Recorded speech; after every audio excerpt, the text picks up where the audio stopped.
ಈಗಾಗಲೇ ನಮ್ಮ ಎರಡು ಪಕ್ಷಗಳ ನಾಯಕರು ಸುದೀರ್ಘವಾಗಿ ಮಾತನಾಡಿದ್ದಾರೆ. ನಮ್ಮ ಯುವಜನತಾಳದ ಅಧ್ಯಕ್ಷರು ನಿಖಿಲ್ ಕುಮಾರಸ್ವಾಮಿ ಅವರು ಮಾತನಾಡಿದ್ದಾರೆ.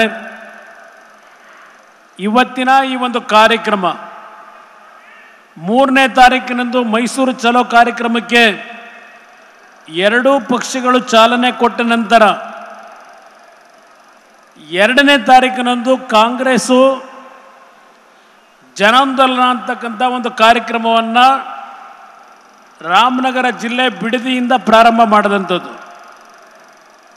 ರಾಮನಗರ ತಾಲೂಕಿನ ಬಿಡದಿಯ ಕಾರ್ಯಕ್ರಮದಲ್ಲಿ ಕಾಂಗ್ರೆಸ್ನ ಉಪಮುಖ್ಯಮಂತ್ರಿಗಳು, ಆ ಪಕ್ಷದ ಪ್ರಮುಖರು, ಹಲವಾರು ನಾಯಕರು ಭಾರತೀಯ ಜನತಾ ಪಕ್ಷ ಮತ್ತು JDS ಪಕ್ಷದ ನಾಯಕರುಗಳಿಗೆ ಇವತ್ತಿನಿಂದ ಮೈಸೂರನ್ನು ತಲುಪುವವರೆಗೆ ನಿರಂತರವಾಗಿ ಪ್ರಶ್ನೆಗಳನ್ನು ಇಡ್ತಾ ಹೋಗ್ತೇವೆ, ನಮ್ಮ ಪ್ರಶ್ನೆಗಳಿಗೆ ಉತ್ತರವನ್ನು ಕೊಡಬೇಕು ಅಂತ ಹೇಳಿದ್ದಾರೆ.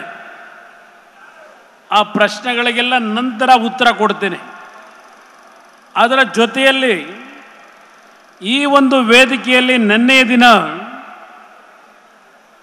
ನಾನು ಮತ್ತು ಹಿರಿಯರಾಗಿರ್ತಕ್ಕಂಥ ಯಡಿಯೂರಪ್ಪ ಅವರು ಸರ್ಕಾರವನ್ನು ಮಾಡಿರ್ತಕ್ಕಂಥದ್ದು ಈ ರಾಜ್ಯದಲ್ಲಿ ಒಂದು ಭಾಗ, ವಿರೋಧ ಪಕ್ಷ ಮತ್ತು ಆಡಳಿತ ಪಕ್ಷವಾಗಿ ನಾವು ಎರಡೂ ಪಕ್ಷಗಳಲ್ಲೂ ಒಂದು ಹೋರಾಟ ಮಾಡಿದಂಥ ಒಂದು ದಿನಗಳ ಹೇಳಿಕೆಗಳ ಬಗ್ಗೆ ನಿನ್ನೆಯ ದಿನ ಕೆಲವು ತುಣುಕುಗಳನ್ನು ಇಟ್ಟಿದ್ದಾರೆ. VD ಮುಖಾಂತರ, VCR ಮುಖಾಂತರ, LED ಮುಖಾಂತರ. ಅದಕ್ಕೆ ನಾನು ಕೆಲವು ಸಮಜಾಯಿಷಿ ಕೊಡಬೇಕಾಗಿದೆ.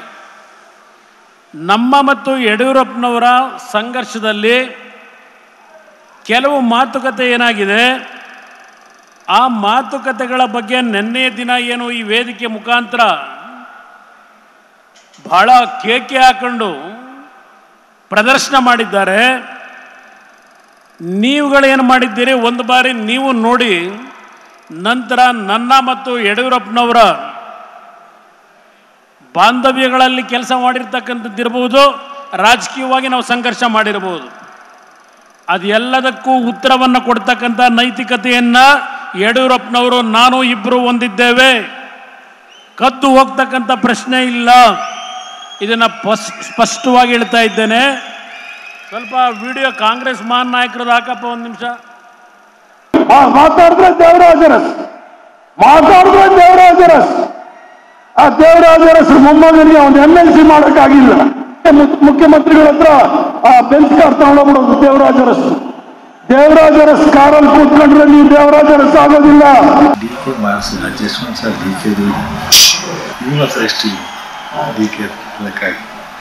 ಬರೀ ಕಲೆಕ್ಷನ್ ಗಿರಾಕಿ ಮತ್ತೆ ನೋಡ್ತಾರಲ್ಲ, ಮಾತಾಡೋ ತೊದರ್ಸ್ಬಿಡ್ತಾರೆ.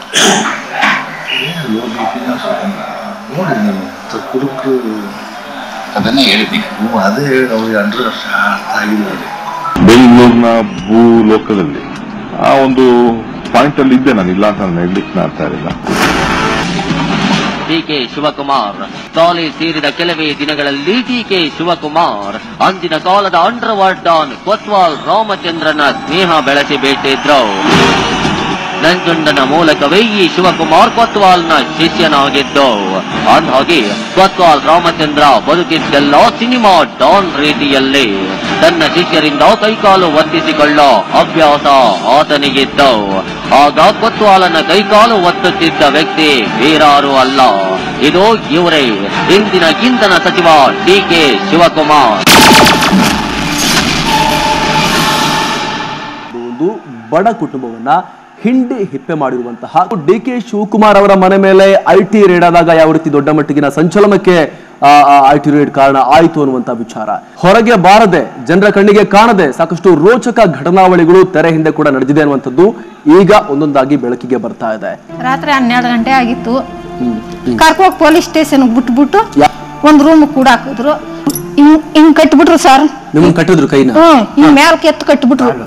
ಇಲ್ಲಿಬ್ರು ನಿಂತ್ಕೊಂಡ್ರು, ಕಾಲಿಂಗ್ ಎಳ್ದ್ ಬಿಡ್ತಾಳೆ ಅಂತ ಇಲ್ಲಿಬ್ರು ನಿಂತ್ಕೊಂಡ್ರು. ಇಲ್ಲಿ ಹಿಂಗ್ ಕಟ್ಬಿಟ್ರು, ಮನ್ಗಿಸ್ಬಿಟ್ರು. ಎಷ್ಟು ಒಂದ್ ಅರ್ಧ ಗಂಟೆ ಟೈಮ್ ಹೊಡೆದವ್ರೆ ಸರ್. ಹಿಂಗ್ ಊದ್ಕೊಬಿಟ್ಟ, ಇಲ್ಲಿ ಹಿಂಗ್ ಊದ್ಕೊಬಿಡ್ತು, ತಲೆ ಜುಟ್ಟೇಲೇನೆ. ಕೆಳಕ ಬರೋರು. ಹಂಗಾರ ನಿನ್ ಗಣ್ಣಿದ್ರು ಹೊಡಿತೀನಿ, ನಿನ್ ಗಂಡನಿಗೆ ನಿನ್ನಿದ್ರು ಹೊಡಿತೀನಿ ಅಂದ್ಬಿಟ್ಟು ನಾನು ಬಟ್ಟೆ ಬರಿ ಎಲ್ಲ ಬಿಚ್ಚಿ ಅವರು ನನಗೆ ಹೊಡೆದ್ರು ಸರ್. ನಮ್ಗೆ 1 ಎಕರೆ 1 ಎಕರೆ ಜಮೀನು ಇತ್ತೆ, ಅದನ್ನ ಪೊಲೀಸರ ಕೈಲೇ ಒಡಿಸಿ ಬಡಿಸಿ ಅಗ್ರಿಮೆಂಟ್ ಮಾಡಿಸ್ಕೊಂಡ್ರು. ಘಾಟ್ ವಾಸನೆ ಬರೋದು, ಏನಿದು ಘಾಟ್ ವಾಸನೆ ಬರ್ತಾ ಇದೆಯಲ್ಲ ಅಂತಂದ್ರೆ ಭಾರಿ ಸೂಕ್ಷ್ಮ ಅದರಲ್ಲಿಲ್ಲ. ಅದರಿಂದ ಏನು ಅಂತ ಕೇಳಿದ್ರೆ ರುದ್ರಮೂರ್ತಿ ಮಾಮೂಲಿ ಹಿಂಗ ಕಣ್ಣಿಂದ ಹೇಳೋನು, ಸರ್ ಮಂಚದ ಕೆಳಗೆ ನೋಡಿ ಸರ್ ಅಂತ ಮಂಚದ ಕೆಳಗೆ ನೋಡಿದ್ರೆ ಒಂದು ಮೂಟೆ ಒಳಗೆ ಈ ಗಾಂಜಾ ಇರುತ್ತಲ್ಲ, ಗಾಂಜಾದನ್ನ ತಗೊಂಬಂದಿರೋದು. ಇದು ಯಾಕೆ ಹೇಳ್ತೀನಿ ಅಂದ್ರೆ ಅವ್ರ ಮೇಲೆ ನನ್ಗೇನು ಗ್ರಡ್ಜ್ ಇಲ್ಲ, ಅವರು ಬದುಕೋ ದಾರಿನ ಆಗಲಿಂದಾನೇ ಕಂಡುಕೊಂಡಿರೋರು. ಆಮೇಲೆ 1984ರಲ್ಲಿ ಕರ್ನಾಟಕಕ್ಕೆ ಟಿವಿ ಮೊದಲು ಬಂತು, ವೈಟ್ ಅಂಡ್ ಬ್ಲ್ಯಾಕ್. ಅವಾಗ ಶಿವಕುಮಾರ್ಜಿಯವರು ದೊಡ್ಡಾಲಹಳ್ಳಿನಲ್ಲೋ ಕನಕಪುರದಲ್ಲೋ ಅಥವಾ ಸಾತ್ನೂರಲ್ಲೋ ಎಲ್ಲ ಕಡೆನೂ ಒಂದೊಂದು ಹಾಲ್ನ ಬಾಡಿಗೆಗೆ ತಗೊಂಡು ಈ ಟಿವಿನ ತಗೊಂಡೋಗಿ ಅವಾಗ VCP ಅಂತ ಬರೋದು, ಅದೊಂದು ದೊಡ್ಡ ಬಾಕ್ಸು, ಅದರೊಳಕ್ಕೆ ಇನ್ನೊಂದು ಬಾಕ್ಸ್ ಬರೋದು, ಅದು ಒಳಗಡೆ ಹಾಕಿದ್ರೆ ಟಿವಿ ಒಳಗೆ ಸಿನಿಮಾ ಬರೋದು. ಸಿನಿಮಾನ ನೋಡೋದಕ್ಕೆ ಬೇಕಾದಷ್ಟು ಥಿಯೇಟ್ರ್ ಇತ್ತು. ಆವಾಗ 100 ಥಿಯೇಟ್ರ್ ಮೇಲೆ ಬೆಂಗಳೂರಲ್ಲಿತ್ತು. ಆ ಸಿನಿಮಾ ಅಲ್ಲ, ಯಾರು ನೋಡಕ್ಕೆ ಆಗದೇ ಇರುವಂಥ ಸಿನಿಮಾಗಳು, ಅದೇನು BF ಅಂತಾರಲ್ಲ, ಆವಾಗ ತುಂಬಾ ಅಪರೂಪ ಅದು. ಅದಕ್ಕೆ 100 ರೂಪಾಯಿ ಟಿಕೆಟ್ ಮಾಡಿ ಅದನ್ನ ಎಕ್ಸಿಬಿಟ್ ಮಾಡೋರು. ಅದಕ್ಕೆ ನೀವು ಬೇಕಾದ್ರೆ ಕನಕಪುರದವರು ಯಾರಾದ್ರೂ ಹಳಬರಿದ್ರೆ ಅವರು ಕೇಳಿದ್ರೆ ಹೇಳ್ತಾರೆ. ಅಂದ್ರೆ ಅವ್ರಿಗೆ ದುಡ್ಡು ಸಂಪಾದನೆ ಮಾಡೋದು ಮೊದಲಿಂದಾನು ಕರಗತ ಆಗಿ ಬಂದಿದೆ ಅಂತ ಹೇಳಕ್ಕೋಸ್ಕರ ಹೇಳಿದ್ದಿದ್ದನ್ನ.